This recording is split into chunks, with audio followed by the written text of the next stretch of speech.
Hello, friends. Welcome to Nirmal Bang. This is Piyush Jain, and today we are bringing to you an interesting corporate conversation. It's about a company which is bringing its IPO, initial public offer in the market, and we are talking about a Make in India theme here. We are talking about over the last couple of years, we have seen a couple of manufacturing companies. They have made their mark. We have seen a couple of success in the electronics manufacturing space. We have heard over the last 4 or 5 years how the government has been really trying to enforce, trying to sort of encourage Make in India theme. And now, in this corporate conversation, I'm going to bring you a company which is all about Make in India. It's about electronics, it's about railways, clean energy, aerospace, defense, powers, PCBs, and there are a host of things which we're going to talk about. It's an exciting company. The IPO is opening today, and now for carrying on the conversation further, let me welcome the management here. Mr. Kunhamed Bicha, the CMD of Avalon Technologies Limited, and Mr. Sunramanian, CFO of Avalon Technologies Limited. Sir, welcome to the show. Thank you for having us. Thank you. Sir, before we actually bring about our serious conversations about the business model, first, I on the lighter side for our viewers, I wanted to know why and when Avalon Technologies really took birth, how actually it came about sort of as a business for all of you. So that's been a long journey. It's started in 96.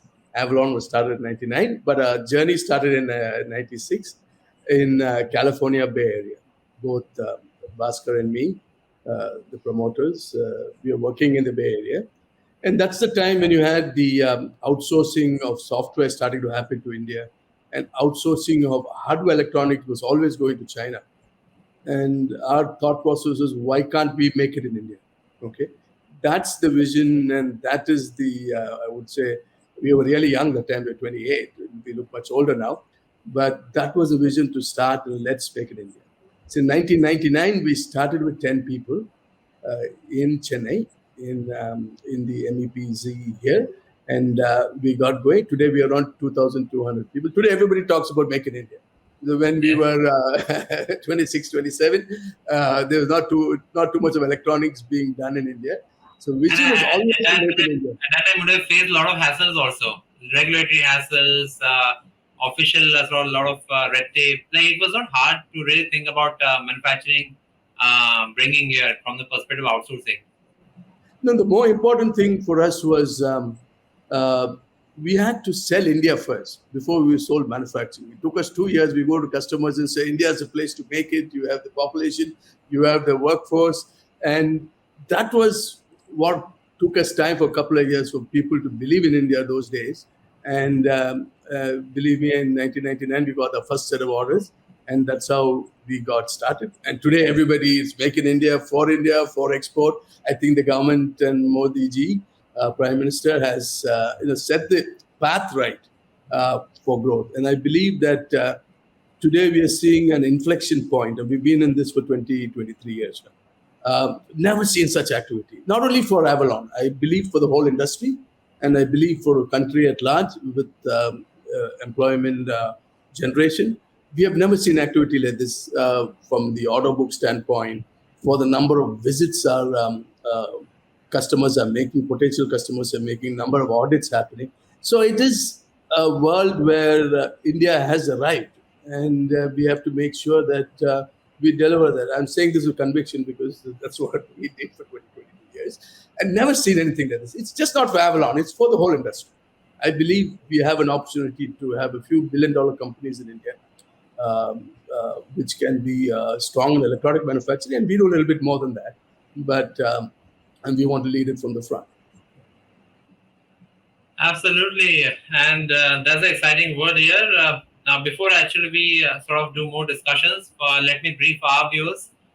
Company name is Avalon Technologies Limited. The IPO is opening from today, April 3. Will close on April 6. Price band has been fixed around 415 to 436. Already the company has raised around 160 crores from pre-IPO placement, and the company basically has also been able to raise around 389 crores from anchor investors. The total IPO size was pegged around 865 CR, so we have seen some of bit of anchor book already being booked. 475 CRs is what actually is going to be raised through this IPO during this 3-day period. Listing is going to happen around 18th of April. Promoter stake is right now 70%. And what should be interesting is that we are seeing both fresh issue of shares and also a bit of monetization of a sale of shares from the management. About 320 crores out of 850 crores, 865 crores, I would say, is going to go into the company. And around 545 crores is going to be actually monetized through offer sale. So 320 is where actually we'll focus, is going to go into the company. 320 crores fund utilization, around 145 crores is getting used for paying off the debt. So the debt actually becomes half from 300 to 150. Around 90 crores for working capital and around 85 crores goes into the books for the future purpose. So that's the sort of summary. Now we come back to discuss with the management about the company, and then we'll go into sort of more financial discussion here. So coming back to Mr. Sunramanian, first question will be from the perspective of segments. There are a lot of segments from clean energy to, as I was saying again, aerospace, defense. We actually are talking about railways, communications, satellite. From a financial standpoint of view, how and what type of strategy the company is deploying from allocation of capital also, and from the visibility point of view also, from revenue visibility point of view also. Yeah, maybe on in terms of the sectors, we are very well diversified. This is one of the unique proportion of what we are for. We are spread across sectors, and not only on the sector, from functionally, we are fully vertically integrated, starting with PCB, metal, plastics, and we are one of the few companies who are fully vertically integrated. That's again one more unique proportion of what we offer.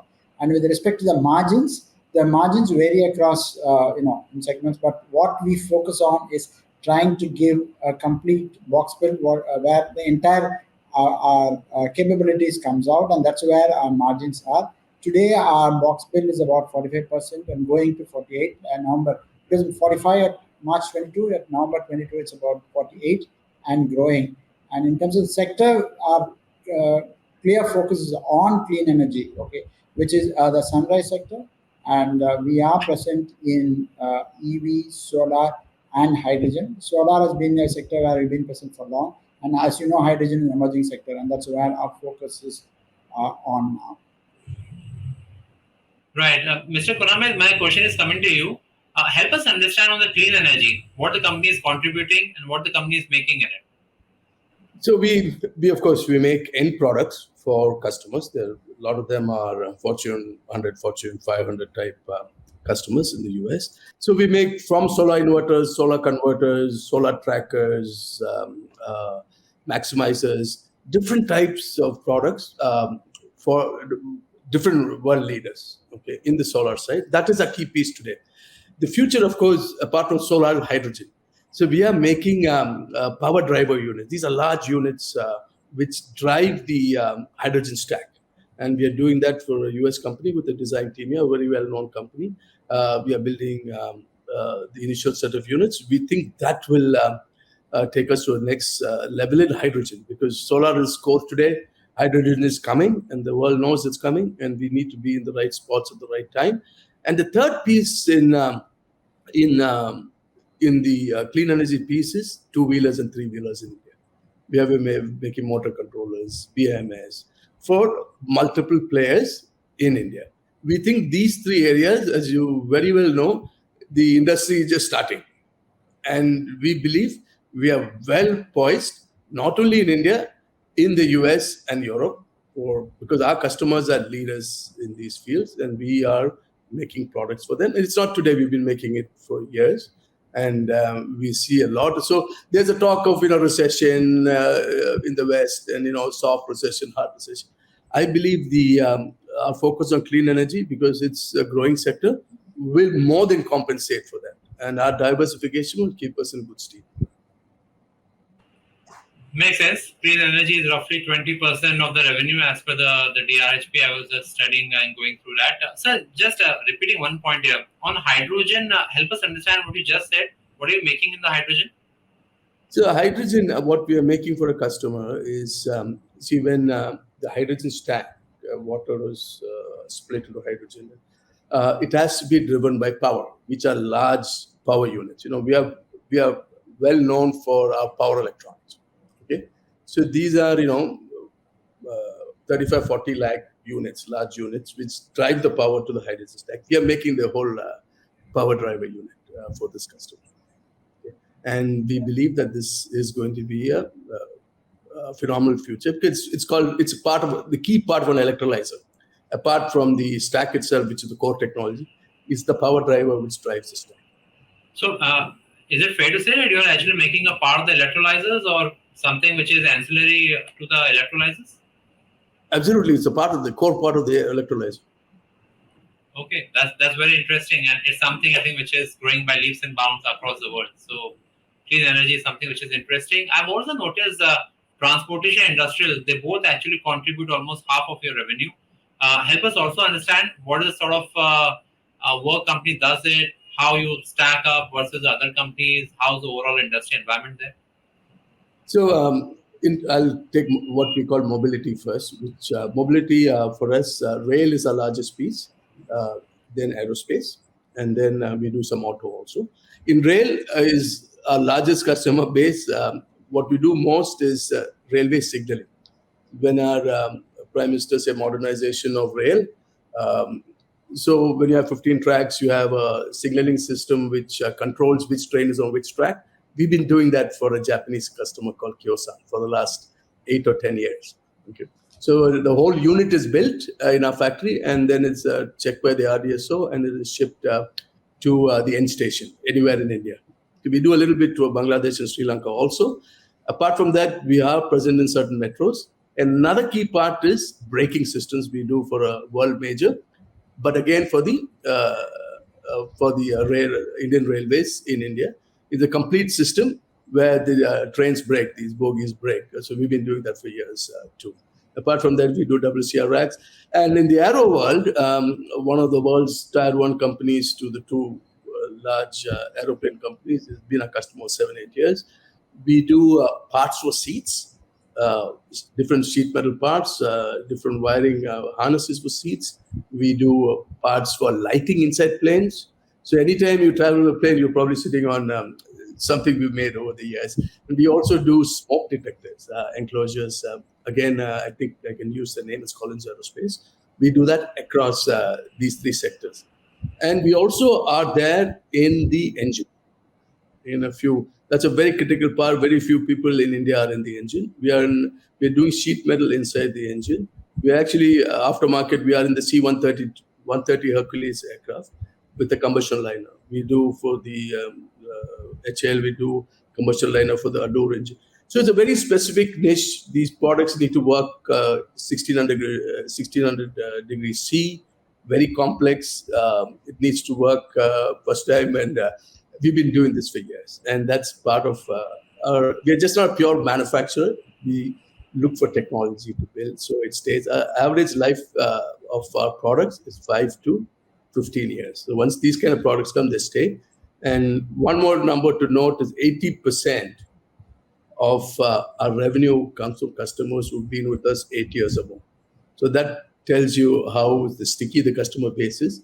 And once they come, they stay with us as long as we do the right thing for them. That's a very important point. Sticky customer base usually also contributes to a sort of competitive advantage also. But I wanted to sort of move away, and I was just thinking that if you have very long duration contracts, long duration projects, then one part would be that is there also an AMC related revenue? Are there any products across any verticals where you also derive any sort of maintenance revenue on that? So normally when we make products, any field replacements or so comes back to us. There's no AMC type maintenance revenue because we make products for customers. They are front-ending the customers. Okay. So another key point I would like to say is that a lot of times once we make it, customer doesn't make it at all after that. So any repair or anything has to come back to us, and that's at a charge. It's not because these are mission critical stuff. You can't fail. Railway signaling product, you can't afford to fail once. Absolutely. So it's like almost aftermarket revenue for you. So aftermarket revenue, sir, how much would be as a percentage of total revenue? Is it like material enough? No, it is not material enough. That's why I'm not, because what happens for replacement, customers buy 100% new product for replacement. And Okay. it is So under it's their as good as warranty, the new sales. new sales for us. So it's not something which you would say. We only warranty the workmanship. Understood. So from there now, let's go to Mr. Subramanian. Mr. Subramanian, as you're talking about different capacities, and I was looking capacity across the board. PCB around 64%, metal sheet fabrication 60%, wire harness at 59%, magnet is at 64%, plastics at 50%, console at 63%. What the trend I noticed was that PCB and magnetics, we are increasing capacity either continuously or periodically, and other capacities I think are ancillary supportive capacities where there is no major sort of addition there. Help us understand where the utilization is moving, and how basically it is sort of strategically contributing. Yeah, I think it will be good to notice that now at an overall level, it's about 60 to 65%. Of course, individual units capacities move up, not down, up in terms of as and when we reach a bottleneck, we try and expand it and do it. The point here to note is one is our capacity, there's a lot of space left. Our Chennai and Bangalore facilities are operating at 2 shifts. So there is a substantial space left for the 3rd shift and about 65. We can go all the way up to 85 to 90 in terms of capacity. So there's a lot of capacity left. And number 2 is today with the market in terms of the growth, what we're seeing, okay, substantial, which is the whole industry is seeing. We see we can push a lot of more throughput using the existing capacity. That should lead to an operating leverage impact in terms of which should automatically translate into the margins. And that's what we are looking towards doing it, because what we are seeing from the revenue growth side or the potential in terms of the number of customer visits and the audits which are happening, that's substantial. So that's what we are aiming for in terms of leveraging the operating leverage effect of what we have and growing forward from that. Let me also add one more point on this, if that's okay. We just acquired another 150,000 square feet of space, which is coming on board by the end of this year. So that will substantially, for us, a long lead time is the space. In India, we have, it takes time to build buildings. So we have acquired this already. And so for the next stage of growth, we already have a factory set. Okay. So that's an interesting pointer here. Mr. Subramanian, one more point here. Now, if suppose the capacity, and I'm not asking you to really sort of give any forward guidance here, what I'm just trying to ask in terms of numbers here, from a order book, which is looking strong, and I'll ask the sort of order book numbers, help us understand the current order book also. And secondly, if the capacity from 63% goes to around 80% with respect to your order inflows, what is the sort of delta for every 10% utilization increase? What is the delta on EBITDA margins? Okay. So let me talk about the order book. Just a data point. Couple of years back, we used to enter the financial year with about 50 to 75% of our revenues covered in terms of order book. Today, we are seeing a substantial difference, okay, in terms of the quality of the order book. As of November 22, it's about 1190, 1200 crores, okay. And this is again hard orders. There are contracts and existing customers who have contracts which is on a rolling over basis. That's not taken into account. So the order book is robust and growing in terms of the customer visits, audits, where we see a strong pipeline as well, which has not been taken into account. That's in terms of the order book. In terms of the margins and how do we move forward, I think the margin is what I talked about. And as you rightly said, I don't want to get into the predicting the forward-looking statements, but we've been operating about 10 to 12% EBITDA margin for the last 3 years in spite of the COVID and the component shortage. So on a constrained basis, we've been operating at 10 to 12% consistently, both growth and able to maintain the margins. On an unconstrained basis and also through a higher capacity utilization, there's a substantial delta left in the top of it. I don't want to be getting into what is the delta, so I'll leave to people to work it out. I'm sure investors and people can work through that. Yeah, I would actually want our viewers to really pay attention to the capacity utilization here, because electronics manufacturing is a very sunrise story. So as more orders come, utilization goes up, EBITDA margin goes up, profitability goes exponentially up. And that's where actually the sort of real market story sort of happens here. So perhaps we know the constraints of the IPO, but I think our viewers really should sort of assess themselves on this story here. And coming back to the debt story, debt is getting reduced to half, and I was doing a back calculation, and it appeared to me net debt to EBITDA actually would be now less than 1. So what would like? Do you have any sort of major capex plans for the next 1 year? Or this is how the balance sheet is going to be now, nimble and very lean? Yeah. So I think there's an interesting point about very unique to Avalon, which I like to highlight. We are a capital light business. As of November 22, we have about 190 crores in gross fixed assets, about 140 crores in net fixed assets. And we will continue to remain capital light. This is again another unique factor about it. And our asset turns are substantially high. We will continue to remind that. Okay. KB did talk about on a land and building, we are fully covered. We have recently acquired 150,000 plus square feet. For next 3 years, the most important part is covered. And as and when the business comes in, we will keep adding machinery, which is about 3 to 6 months away. So that part, we will continue to do it. If you look at what you call the IPO and the IPO rationale in terms of fundraise, we've been, if you're growing at 10 to 15%, we are a profitable company, we can continue to fund ourselves. Any growth beyond that will require external fundraise, and that's what we are doing. The idea is to reduce the debt, make sure the growth is fully funded, and re-leverage back as we go along. But immediately, the debt will come down and interest cost will get halved or little more because we will be generating more cash. So the idea is probably we will bring down the debt from, as of today, about 300 crores net debt. It will definitely come down to anywhere between 50 to 70% of what it is today, and the substantial cost saving as well. Okay. So that's the plan to make sure that our growth is fully funded. That's the key. What's the average cost of debt right now, sir? It's about 7 to 7.5. We have both dollar and rupee debt. Most of the debt is in short-term nature. Today, it's slightly elevated because, the interest costs have gone up. But otherwise, we tend to borrow most of the borrowings in dollar because we are a fairly dollarized company. So we tend to do in dollar borrowings. Okay, so 7.5% implies 150 crore debt goes off, 10 crores saved. Would it be fair to say that this 10 crores is going to flow into the PBT straight away? Yeah, it's a little more than that. Today we are about 24 to 25 crores in terms of debt. 12.5 to 15 crores is the interest cost saving, which will flow down into PBT. Another point our viewers should really take note of. This actually helps you to sort of assess it in a much better way. And just 2 questions. One, the last question, I'll come back from the perspective of some big opportunities to Mr. Bicha. But one question to you, Mr. Sunramanian. Last year, any major exceptional income? Because I was seeing the net profit margins last year actually had shot up materially. Yeah, it's FY22 is the where we had an exceptional item about 19 crores. So if you remove it, that's the right number to look at in terms of like-to-like comparison.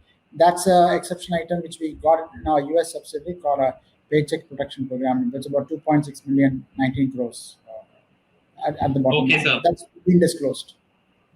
So, thank you. And my last question is, Mr. Bicha, the question will be that we've talked about multiple sectors and you are present in some of the very important sectors in India today. Railway breaking, when you said to me, and I immediately started thinking, there are some big orders which are coming in that sector. And almost 30 to 40,000 crore orders being discussed right now for wagon manufacturing also in that particular sector. So I'm not sure how you're looking at that. Are you in any ways looking at some joint venture or anything where you would be able to participate in the braking systems? Apart from that, any major sort of order prospect pipelines, which how is it looking? The next 1, 2, 3 years, how is it looking to you? So let me tell you, since you asked railways, a lot of our customers are playing in that. So we don't sell end products. We make braking systems for customers. So our customers are in these programs, and I believe because of that, there will be a phenomenal growth. There's one more point which is very unique to our company because of this US-India story. US, like our PLI schemes and all that, it's got something called an infrastructure bill, okay, which is providing $390 billion for clean energy manufacturing. Okay. So that we are playing right into that. So that's why we are seeing phenomenal growth in the clean energy space, because we are doing the labor-intensive part in India. they're doing the final assembly and the test and shipping out of the US. So our customers, end customer, get a 20 to 30% tax rebate because the product is made in the US. So every country has their own schemes, and we are happy to be in India, as well as the scheme in the US excites us in the clean energy space, and we are seeing a lot of activity in there. And again, I'd like to finish that we have never seen anything like this for the whole industry, not for Avalon, happening in India in the electronics business. And I think this is the time for India to shine. There are other competitors like Vietnam and Mexico, but I think India, with this population and its own market and its people and technology, will shine through. And this is what we thought 20, 25 years back. I'm happy to be a part of it. Absolutely. Absolutely. Strong industry outlook. Balance sheet, I think, is looking great after the IPO. You're present in the sunrise sectors. I think it's an interesting sort of story which our viewers will be hearing from you. Gentlemen, both of you, thanks a lot for participating in the show and telling our viewers about the IPO, about the company, and about the business per se. Thank you so much for your time. Thank you for the opportunity. Yeah. And dear viewers, with that, it's a wrap on the show. Hope you enjoyed it. Subscribe to our YouTube channel for in-depth interviews of India Inc. and press the bell icon so that you do not miss our updates.